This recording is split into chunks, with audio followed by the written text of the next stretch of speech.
Hey, how's it going? This is Jarrett from Vibe Music, and today I'm excited to show you how to play guitar. We're going to do some of the basics, and we're going to even learn For What It's Worth by Buffalo Springfield. So if that sounds good to you, grab your git fiddle and let's get started.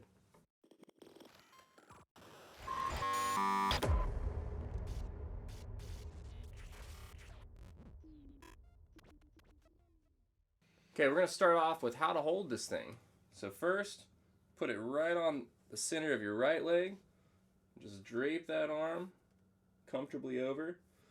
Pretty much the crease of your inside of your elbow is going to go right on the line of the body of the guitar. Hand wants to be right over the strings so we're able to strum it. Left hand just kind of chill right here. I'll show you what to do with that in 1 second. But the next thing is we're going to learn how to tune this bad boy. Let me show you how. First, clip-on tuner. This is a Snark. Pretty inexpensive, definitely hugely helpful. Alright, so we're going to start learning the names of the strings. I got a couple fun ways to remember this, I'll tell you a few. Elvis always did, Great Big Exits is my favorite. Eddie ate dynamite, goodbye Eddie. Elephants and dogs, got big ears. Whichever one works for you, hope it helps you remember the names of the strings. So, that's starting from the biggest string. Here's our E string. If you got one of these fancy clip-on tuners, it really helps a bunch. Just gonna tell you the letter name, and then we want to put it right in the center of this green or blue line, whatever color you think that is. I like to think it's green, because that's my favorite color. Alright, we're on to A. Eventually you're gonna learn the sounds of these two. It does get easier the more you do it. Here's D, G, B, E.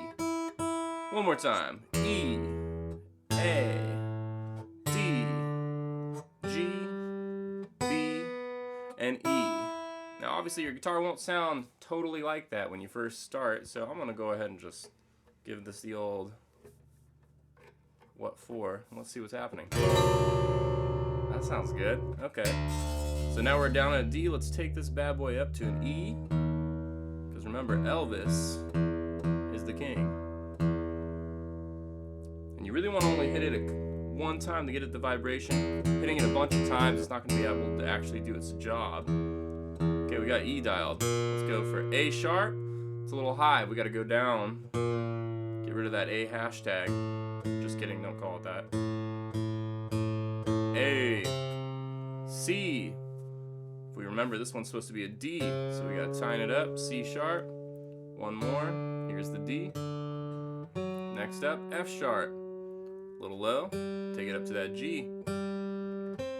And we got C. That's a little high. We gotta take this bad boy down to B. And last but not least, this D's gotta go up to E. Alright. Okay, next I want to show you how to hold a pick. We got the guitar holding, got it sitting in the right spot. Well, you want to grab this piece of plastic just like this, and we're going to kind of center our fingers. So we got our thumb on the front part, first finger on the back, got like a nice point coming out to the left of our thumb.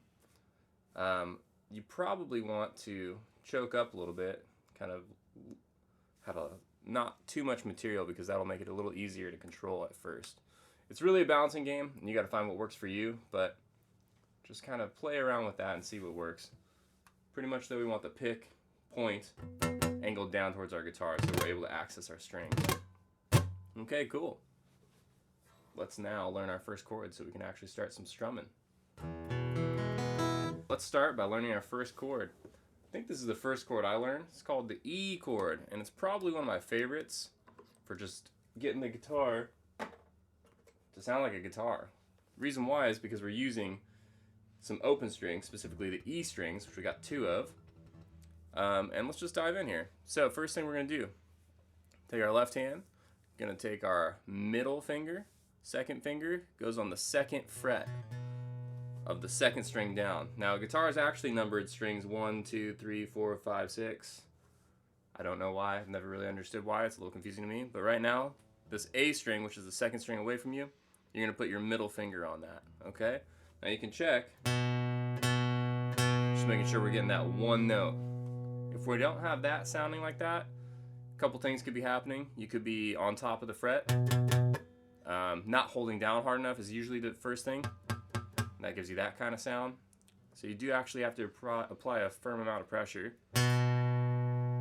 Another thing that will hold you back too is if we do have too much nails on our fingers, because it'll make it harder to press down. Your body's natural way to like save itself is to kind of flatten out your finger. We really want the tip of our finger pressing down these notes. Anywho, that's our first note there. That's a B on the A string. Next thing we're gonna do is put our ring finger, third finger, on the next string down, second fret. Okay, so far we got pretty good. Last thing we're gonna do is tuck this first finger on the first fret of the G string. Alright, that's all we need for this chord, those 3 fingers. Now, what I really recommend, the best thing you can do when you're first starting playing guitar and making sure these chords are sounding good is arpeggiate, or slowly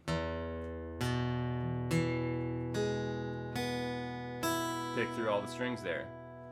If they're all sounding clear, we know we got a chord that sounds pretty good. And that's called E major. Awesome. Next up, how do we strum this thing?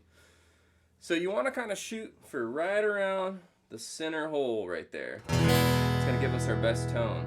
If you're up too high, not getting as much as you could be. If you're up too low, got a nice jangly bright sound. Cool if you're doing country, but right now, you want to keep it right in the middle. Okay, first thing you want to get going is just give a nice down strum. Down, down, down, down. Probably a good thing to start working in some time. So what you want to do is count to 4, repeat it. Try it with me. We're gonna go 1, 2, 3, 4. 1, 2, 3, 4. For the A chord though, that we're gonna do next, this is A major. We're gonna want to start with our middle finger on the second fret of the D string now, right here. Ring finger, same fret, next string down, and pinky, same fret, next string down. So we now have 3 fingers all on the same fret. They're all on that second fret, but on 3 different strings. Now, if your hand's larger, that might be harder to do because that's a lot of finger in a small amount of space. Could also be what kind of guitar you have too. Different guitars have different feels. For me, I like this. There's a lot of reasons why, but for today, it makes for a very clean transition. Just in case that doesn't work, let me show you 2 other options of how you could play this A chord. The other thing is some people, most people actually, pretty much all people, don't feel good about their pinky at first. It's not our strongest finger. You have to really work. I made a concerted effort when I started playing guitar to make my pinky work for me. And I recommend you to do the same thing. If you have all these fingers, you should use all of them. Have all your tools. But that being said, you could use these 3 fingers. There's nothing wrong with that. So that's index, middle, ring finger. It's the same sound, just a little bit of a different feel. The last version that you could play the A chord. This is for people with bigger, stronger hands. If it's hard to fit 3 fingers in there, you could put 1 finger to hold them all down. That's a reflex. Call that rock and roll A. Now, in the case of going from the E chord to the A major chord, you can see that we got this nice, just move those 2 fingers down and toss the pinky on. Check it out one more time. E, moving down the middle in the ring, putting the pinky down. In fact, you can even leave your first finger there because it doesn't matter. What you'll find out with guitar is, I'm taking it off on instinct, but this time I'll leave it down. With guitar, whatever is behind another finger, it's not going to make noise because the vibration is only happening from this distance to whatever you're stopping it at. So let's try to do that a couple more times. We're going to switch from E to A. So I'm going to count 4 beats. We'll play the E, and then after another 4 beats, we'll switch to the A. Let's give it a shot. All right, 1, 2, 3, 4. We got E, 2, 3, 4, and A, 2, 3. Let's do it again. Back to E, and then back to the A. Now it's okay to bail out of that E chord early to get to the A. In fact, you're probably going to have to when you first start doing this. You don't have to hold it the full 4 beats is what I'm saying. What's most important is that we land on beat 1 with the new chord. This is going to make us feel like we're actually, playing in time. So let's try it one more time, and then we'll move on to maybe some new chords. All right, here we go. E, 1, 2, 3, 4, 2, the A chord. Let's go back to E one more time. 4, 1, 2, 3, 4, 1, 2, 3, 4. All right, very nice. Hopefully at this point you're starting to feel like you're playing something. Moving from E to A is a good little transition just to see if we can kind of get some sound happening, get some time, get some chord switching. Probably the hardest part about guitar when you're first learning is how to switch through all these different chords. The benefit is though, after today, hopefully you're going to learn 4 chords, and that'll give you a good one-up on playing probably about 400 songs. That's the benefit of guitar. If you know 4 or 5 chords, you can play many songs, especially if you have a capo. This little guy right here. Talk about that on a later date though. Alright, now we got 2 chords. We're switching between them. We need 2 more to play the song that we're going to do today. Total 4 bad boys. So we got E. We got A. Now, we're going to learn the D chord. So D is going to use 3 fingers on the last 3 strings only. What we're going to do is we're going to have our first finger on the G string, 2nd fret, and then I like to put middle finger next on the 2nd fret of the bottom string. So those are both on behind that 2nd little metal fret. Ring finger is going to go right in between on the 3rd fret of the B string. Now on the D chord, we're only going to strum the last 4 strings. If you hit the A, not that big of a deal, but we really don't want to hit the big, little muddy. Yeah, so D right there. Something I should have said earlier too, depending on what chord we're playing, we don't always want to hit all the strings. E, we want all those. We got the 2 open E's. The A chord, we want the open A. Open E isn't a deal killer, but we want to try to just hit from the 5th string down. Alright, and D from the 4th string down. Now when you're first starting out, don't worry too much about that. Have it in the back of your mind. Try to work towards it, but don't let it be the end all be all. Alright, let's try that D chord one more time. Now if your chord is sounding like this, got a little bling bling, what we got to do is probably bend up this ring finger so we're getting both those notes to ring out. If it's still not happening, work it backwards. Start from your middle finger on the bottom string, make sure we get just that note, then maybe add in the other 2. Promise you can do it. You're just making your fingers do something they've never done before. Be patient, give it some time. Alright, let's try our 4th and final chord of the day, the C chord. Probably the hardest one of the day, but let's give it a shot. I think we can do it. What we're going to do, we're going to start with our first finger on the 1st fret of the B string. That's 2nd string from the bottom. We're going to have our middle finger next on the 2nd fret of the D string. And then finally, our ring finger, stretch it all the way up there to the 3rd fret on the A string.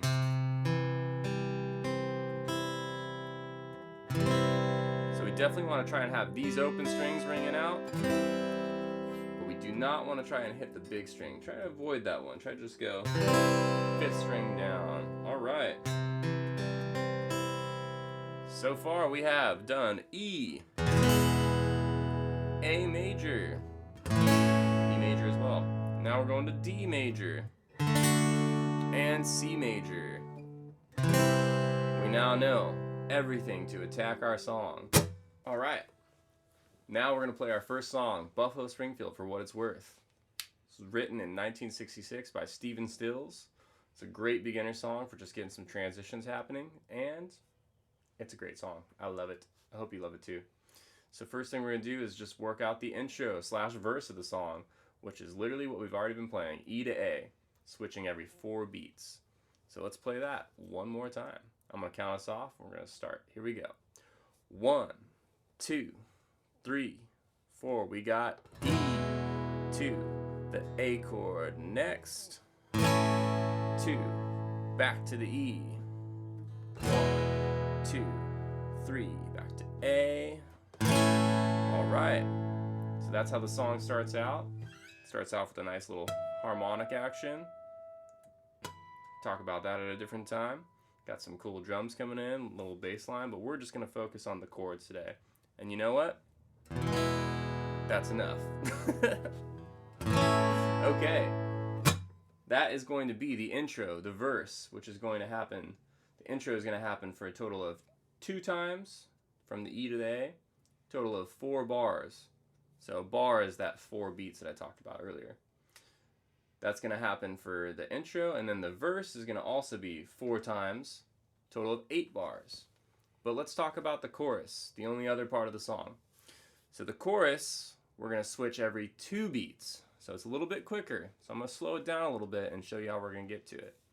And the chords that we're going to play are in the order of E to D, then A, and C. So jumping right into 2 beats on every switch might be a little tricky. So we're going to start with 4, just to keep it nice and simple and hopefully get you playing along. Alright, so once again, E, D, A, C is the order we're going to go. Are you ready? Let's try it. Get that E chord, and here we go. 1, 2, 3, 4. We got E. Going to D next. 3, 4. 2. The A chord next. And then we're going to go to C. 4. Let's do that one more time. Back to E. 4. 1, 2. D. 4. 1, 2. The A.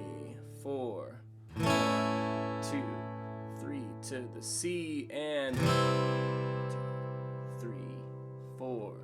There we go. So that would be switching every 4 beats.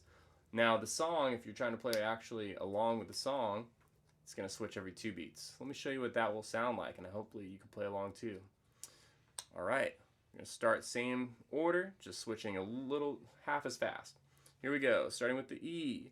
1, 2, 3, 4. We got 1, then the D, the A, and the C. 1, 2, 3, 4. 1, 2, 3, 4. Awesome. Okay.